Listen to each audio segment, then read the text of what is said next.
Alors, une grève dans un secteur émergent comme ça, dans lequel les règles et le droit ne sont pas encore fixés et n'ont pas suivi l'accélération des structures économiques, ça vous a rappelé quelque chose, Mathilde?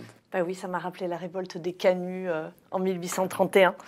Et d'ailleurs, Jérôme lui-même faisait le lien dans l'interview à Télérama cette semaine entre la révolte des livreurs et la révolte des Canuts. Pourtant, de prime abord, vous me direz, mais quel est le lien entre un mouvement social de livreurs en ce moment et la révolte d'ouvriers tisseurs de la soie à Lyon sous la monarchie de Juillet? Ben, je vais vous montrer qu'il y en a quand même pas mal. Alors, premier lien, les livreurs, on l'a déjà vu un peu, sont dans un système qui est placé hors de l'État social, sans protection sociale qui serait la même que celle des autres travailleurs, sans droit, sans retraite, sans congé. Et les canuts étaient exactement dans la même situation. La différence est de taille, c'est qu'à l'époque des canuts, personne n'avait la moindre protection sociale, il n'y avait pas de cotisation sociale, pas de retraite, pas de congé. On était avant les conquis sociaux, donc avant que la lutte arrache justement à l'État ces réformes sociales. Donc ce qui est quand même assez dingue, c'est que la situation des livreurs aujourd'hui, de tous ceux qui travaillent dans ce système, c'est finalement un retour à la situation ancienne, pétrie du même libéralisme économique, mais qu'on retrouve de nos jours. Deuxièmement, les livreurs, on l'a dit, sont des auto-entrepreneurs. Ils possèdent leurs outils de travail, le vélo, ils gèrent leur temps de travail, en pratique ils bossent tout le temps, et c'est au demeurant présenté comme quelque chose de positif, ils sont libres. Eh bien, les canuts, c'était pareil, c'était des auto-entrepreneurs de l'époque, on disait des petits patrons. Le modèle économique des canuts, c'est ce qu'on appelle la fabrique, c'est le terme de l'époque. Alors les historiens ont inventé un nouveau terme plus moche, proto-industrialisation, mais c'est plus ou moins la même chose. Je vous explique un peu, on se remet au 19e siècle. Quand on pense industrialisation, naturellement on pense plutôt usine, concentration ouvrière, patronat capitaliste qui possède les outils de production, prolétaire dépossédé des biens de production et qui n'a que sa force de travail. Voilà, c'est comme ça qu'on l'imagine. Mais en réalité, la France n'a pas du tout été comme ça. Du moins, pendant toute la première moitié du 19e siècle, elle est rentrée dans un processus bien différent. Il n'y avait pas d'usine, pas de concentration, mais une kyrielle de tout petits ateliers auto-entrepreneurs qui, dans chaque atelier, le auto-entrepreneur, ce n'est pas le terme de l'époque, était propriétaire de ses lieux et outils de production. Et c'est complètement distingué de l'artisanat parce qu'il ne fait pas que pour vendre, en fait, c'est organisé en système. Concrètement, je prends l'exemple de la fabrique lyonnaise, donc les canuts. Il y avait des marchands fabricants qui achetaient la matière première. Ils la distribuaient à tous ces petits ateliers. Dans ces petits ateliers, eh bien, on tisse. On tisse du matin au soir, du soir au matin, on tisse avec la famille, en réalité on trime. Et en fait, le marchand fabricant ensuite récupère toutes les pièces tissées et les vend en se faisant une très très jolie plus-value. Alors pourquoi est-ce qu'ils ont mis en place ce système en France? En fait, il y a un choix économique mais surtout politique. Économique, ça avait quelques avantages. C'est souple pour le marchand, c'est flexible comme on dit aujourd'hui. Et puis, si les pièces de soie se vendent moins, s'il n'y a pas de commande, eh bien, le fabricant cesse d'en acheter au canut. Et puis, c'est surtout tant pis pour le canut. Le fabricant, il arrive à s'en trouver d'autres solutions. Et puis, ce qu'il y a aussi, c'est que donc au même moment, l'Angleterre était en train de développer, elle, une industrialisation telle qu'on la connaît.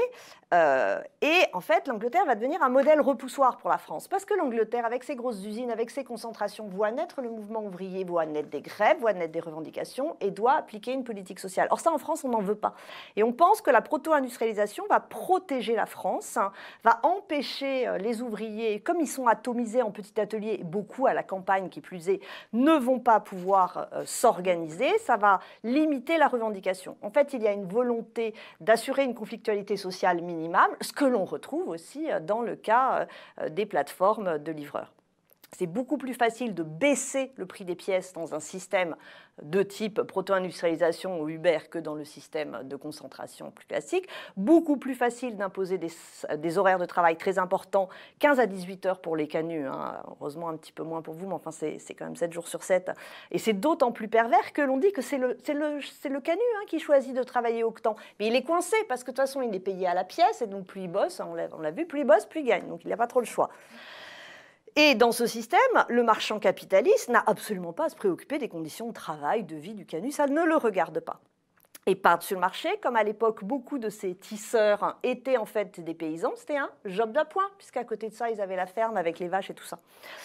Donc, le tout servi par un discours qui explique que c'est parfait pour l'ouvrier, qu'il est trop content d'être libre quand le pauvre prolétaire anglais ne l'est pas, et tout ça passe. Donc, on retrouve la même chose. En d'autres termes, il y a des similitudes dans les deux modèles de production, même si dans le cas des canuts, c'est du travail industriel, et là, c'est du travail, c'est du secteur du service, quoi.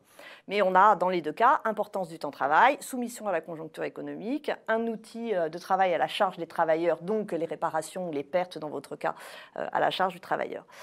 Or, ce qui est quelque part amusant, c'est que, je vous l'ai dit, les milieux dirigeants de la fabrique lyonnaise et des autres fabriques ont pris la proto-industrialisation parce qu'ils pensaient éviter le mouvement ouvrier. Et justement, pas de bol. C'est là qu'est né le mouvement ouvrier en France, qu'il naît avec les canis, et je pense qu'ils ne s'attendaient pas à un mouvement social, futile, minoritaire, mais pour moi, c'est pas important. Enfin, c'est important qu'il existe de toute façon dans le milieu des livreurs. Alors, qu'est-ce qui s'est passé en 1931 ? 1831, crise économique, contraction de la demande, baisse des prix, les négociants veulent baisser le prix des pièces. Mais les canuts les ont vus venir. Il y a eu la révolution des Trois Glorieuses, ils ont commencé à s'organiser. D'ailleurs, ils ont créé un journal pour discuter entre eux. Et voyant le truc venir, ils essaient, ça s'appelle l'écho de la fabrique, voilà. Ils essaient d'obtenir du préfet, représentant de l'État, qu'il fixe un prix minimum de la pièce, en dessous duquel le patron ne doit pas pouvoir descendre. Le préfet, pour une fois, chance pas trop pétrie de libéralisme ambiant, accepte et fixe le tarif. Les marchands n'en ont cure et baissent le prix le 1er novembre 1831. En riposte, le 21 novembre, les canuts de la Croix-Rousse arrêtent le travail et descendent dans la rue. Les forces de l'ordre tirent, là j'espère que ça ne va pas vous arriver. D'autres fraternisent. Les canuts alertent la population en criant « aux armes, on assassine nos frères », on s'arme de piques, de pioches, etc. Des barricades sont dressées, les ouvriers marchent sur Lyon, drapeau noir en tête. C'est la première apparition du drapeau noir avec la devise « vivre en travaillant ou mourir en combattant ». Pour l'instant, vous l'aurez compris, c'est juste un mouvement des canuts lyonnais. Donc c'est un mouvement encore corporatif, comme il en existait depuis la Révolution française. Mais le 22 novembre, les ouvriers des autres corps de métier, des autres quartiers de la ville de Lyon, comme la Guillotière ou les Brotteaux, viennent leur prêter main forte. Et eux, pourtant, ce n'est pas leur problème, la baisse du tarif de la pièce de soie, puisqu'ils travaillent dans d'autres secteurs, mais ils s'expriment pour la première fois une solidarité ouvrière, une solidarité de classe, et c'est pour ça qu'on dit que le mouvement ouvrier naît au cœur de la révolte des canuts.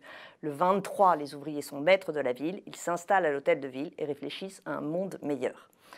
Bon, désolé, la répression est sévère, rapide, une armée de 20 000 hommes est envoyée contre les canuts, la ville est reprise, le préfet démit, les jugements sévères. Le tarif est annulé et un fort est construit qui menace directement la colline des canuts. On le voit très très bien, les canons étant pointés sur la colline des travailleurs. Désolée de terminer sur la répression, c'est pas pour vous décourager. D'autant que, comme le dit d'ailleurs très bien une chanson, Le Chant des canuts, chanson très connue, écrite après la révolte en 1894 par Aristide Briand, nous tisserons le linceul du vieux monde et l'on entend déjà la révolte du comte. Et là, je me suis dit qu'on pourrait inventer un chant des livreurs comme il existait un chant des canuts. Et donc, je vous ai fait un chant des livreurs et je vais essayer de ne pas trop me ridiculiser en le chantant. Alors, les belles personnes des beaux quartiers aiment manger des plats cuisinés. Les belles personnes des beaux quartiers aiment manger des plats cuisinés. Mais quand ils mangent ces dîneurs de là-haut, oublient que le livreur a souffert dans la côte. C'est nous les livreurs, nous ne comptons pas nos heures. J'ai fait qu'un couplet. Il reste à inventer le second, le deuxième, le troisième. En tout cas, voilà. Oui, Jérôme Pinault, je suis d'accord avec vous. Les livreurs sont peut-être les canuts du XXIe siècle et vous avez d'ailleurs la même solution qu'eux parce qu'eux pensaient à l'association, ce qui est exactement ce que vous avez dit tout à l'heure quand vous pensez à la coopérative. Il y a déjà eu au XIXe siècle ce type de solution que l'on a essayé de dresser contre les formes de capitalisme qui existaient.